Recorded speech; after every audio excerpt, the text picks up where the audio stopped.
The military conflict in Afghanistan has been going on for a long time now. It is one of the most severe and most painful regional conflicts. Now, from all indications, definite prerequisites have been created for its political settlement. In this connection, the Soviet leadership deems it necessary to express its views and to completely clarify its position.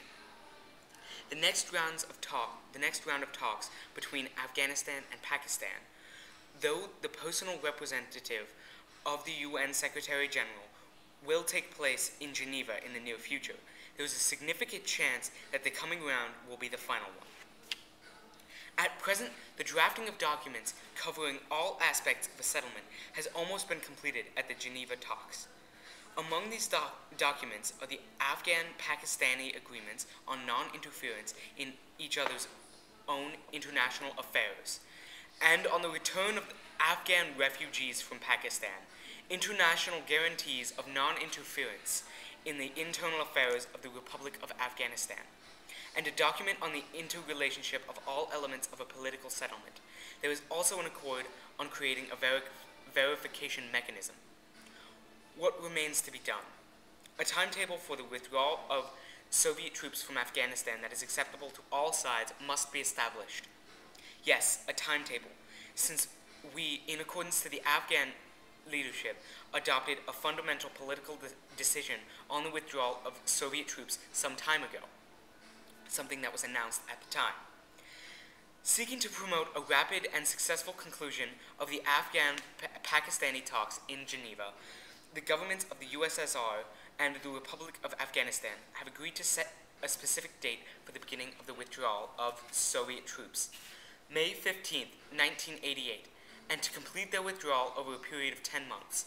The date has been set based on the assumption that the agreements on a settlement will be signed no later than March 15, 1988, and accordingly that they will all go into effect simultaneously 2 months later.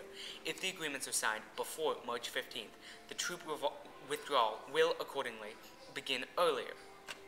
Any armed conflict, including an internal one, is capable of poisoning the atmosphere in an entire region and of creating a situation of uneasiness and alarm for the neighbors of the country involved, not to mention the suffering and the casualties among the people of the country itself.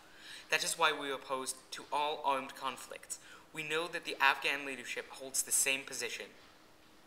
As is known, all this led the Afghan leadership, headed by President Najibullah, and the profound rethinking of its political course, a process that resulted in a patriotic and realistic policy of natural reconciliation. We are talking about a very bold and courageous action.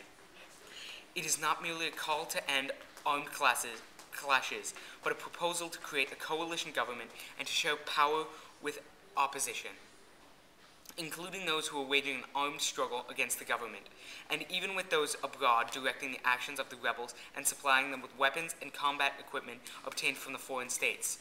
This has been proposed by a government that is invested with constitutional authority that wields real power in this country. The policy of national reconciliation is an expression of new political thinking on the Afghan side. It shows not weakness, but the strength of spirit, wisdom, and the dignity of the free. Honest and responsible political leaders who are concerned about the country's present and future. The success of the policy of national reconciliation has already made it possible to begin with the withdrawal of Soviet troops from parts of Afghan territory. At present, there are no Soviet troops in 13 Afghan provinces because armed clashes there have stopped. It is completely possible to say that the sooner peace is established on Afghan soil, the easier it will be for Soviet troops to leave. The policy of national reconciliation has provided a political platform for all those who want peace in Afghanistan. What kind of peace? The kind that the Afghan people want.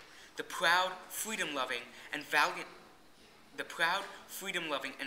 Afghan people, whose history of struggle for freedom and independence goes back many centuries, have been, are, and will be the masters of their country, which is based, as President Najibullah has said, on the principles of multiple parties in the political field and the multiple structures in the economic field.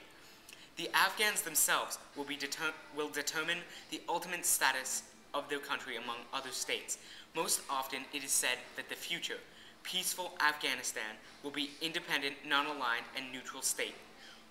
Well, we will be nothing but happy to have such a neighbor on our southern borders. Now, about our boys, our men fighting in Afghanistan.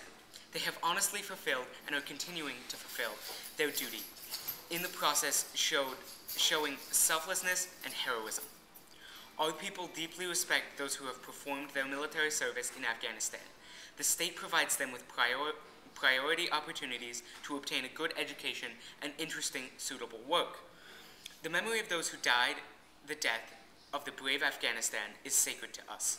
Party and Soviet agencies are obliged to see to it that the families of the dead and their relatives and loved ones are surrounded with concern, attention, and kindness. One final point. When the Afghan knot is untied, this will have a very profound effect on other regional conflicts as well.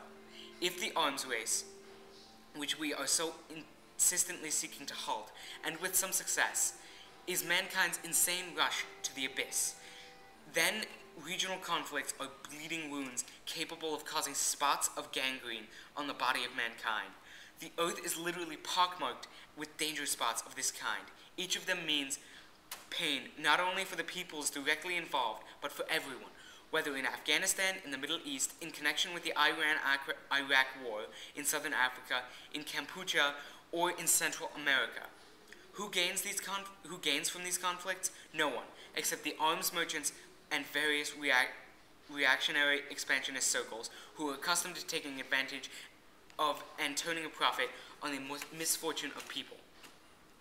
Carrying through a political settlement in Afghanistan to conclusion will be an important break in the chain of regional conflicts, just as the accord on elimination of medium and shorter range missiles set up a sequence of further major steps in the field of disarmament, steps on which negotiations are underway are in the planning stage.